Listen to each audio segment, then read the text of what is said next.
இப்போது புதிய அறிமுகம் ஆச்சி ஹோட்டல் சாம்பார் 50 கிராம் ரூபாய் 20 மட்டுமே. மணப்பெண்ணின் பிரத்யேகமான திருமணம் Vivaha the Chennai Silks. GT Holidays, South India's #1 travel brand. You know you are special when you're with GT Holidays. முத்தாய்ப்பாக தமிழக அரசால் அமைக்கப்பட்ட நீதிபதி குரியன் ஜோசப் தலைமையிலான உயர்மட்ட குழு ஒன்றிய மாநில அரசுகள் தொடர்பாக அதிகார பங்கீடு, மாநில சுயாட்சியின் அவசியம், அரசமைப்பு திருத்தங்கள் குறித்த பார்வை, ஆளுநர் பதவி தொடர்பான விவாதங்கள், மாநிலங்களின் நிலைத்தன்மை, சட்டமன்ற மற்றும் பாராளுமன்ற தொகுதி எல்லை நிர்வாக அமைப்புகளின் சமநிலை ஆகியவை குறித்த முக்கியமான பரிந்துரைகள் அடங்கிய அறிக்கையின் முதல் பகுதியை அரசுக்கு சமர்ப்பித்துள்ளது. இது ஒரு நிர்வாக அறிக்கை மட்டுமல்ல, இந்திய கூட்டாட்சியின் ஆழமான விவாதத்திற்கு தமிழகம் வழங்கிய அறிவு சிந்தனை. திராவிட இயக்கம் வலியுறுத்திய கோட்பாடான மாநில உரிமை, கூட்டாட்சி, சமநிலை இன்று அறிவியல் அடிப்படையிலான ஆய்வாக முன்வைக்கப்பட்டுள்ளது. நான் முன்பு சொன்னது போல இந்த அவையை நேரிய வழியில் நடத்திட எனக்கு பெரும் உதவியாக இருந்த மாண்புமிகு முதலமைச்சர் அவர்களுக்கும் மாண்புமிகு துணை முதலமைச்சர் அவர்களுக்கும் எனது நெஞ்சார்ந்த நன்றியை தெரிவித்துக் கொள்கிறேன்.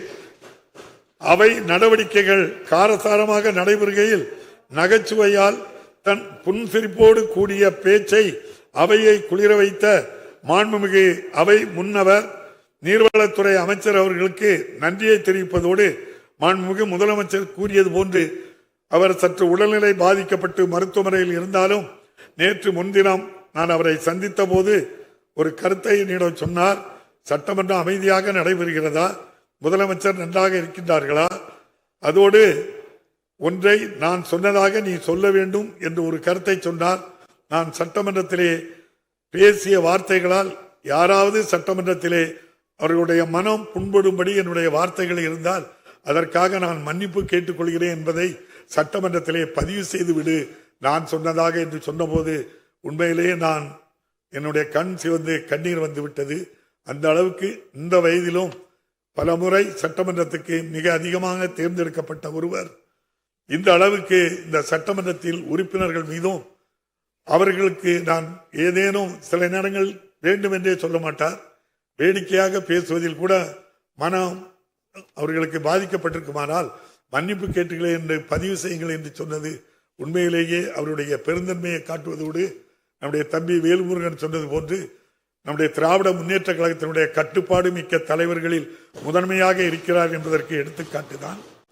ஆகவே அவர் எந்த அளவுக்கு எங்களுக்கு உதவியாக இருந்தார் என்று, நம் சபைக்கு உதவியாக இருந்தார் என்பது தெரியும்.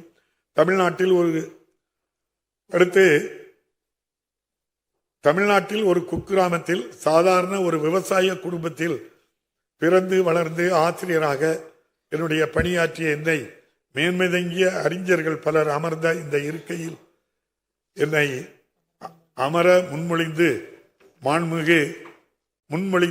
மாண்புமிகு முதலமைச்சர் அவர்கள் என்னை பாராட்டி பேசிய வார்த்தைகள் இந்த 5 ஆண்டு காலம் என்னை வழி நடத்தினார்.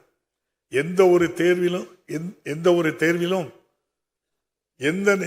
நேர்விலும் தலையீடு இல்லாமல் முழு சுதந்திரம் அளித்து செயல்பட வைத்ததால்தான் தமிழக மக்களாலும் பத்திரிகைகளாலும் ஊடகங்களாலும் இந்த பேரவையின் செயல்பாடு ஜனநாயக ரீதியாக மாண்புமிகு முதலமைச்சர் அவர்கள் 37 ஆண்டுகளுக்கு பின்பு இந்த சட்டமன்றத்தை ஜனநாயக ரீதியில் வழிபடுத்துவதற்கு வழியமைத்து தந்த முதலமைச்சருக்கு உங்கள் எல்லோரும் சார்பாகவும் நான் நன்றியை அன்போடு தெரிவித்துக் கொள்கிறேன்.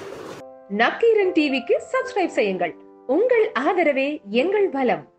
ஆசிரியர்களுக்கு நண்பனாகவும் மாணவர்களுக்கு ஆசானாகவும் திகழும் தேர்வு வழிகாட்டி. ஒவ்வொரு பாடத்திற்கும் அனுபவமிக்க ஆசிரியர்களின் துல்லியமான தெளிவான விடைகள்.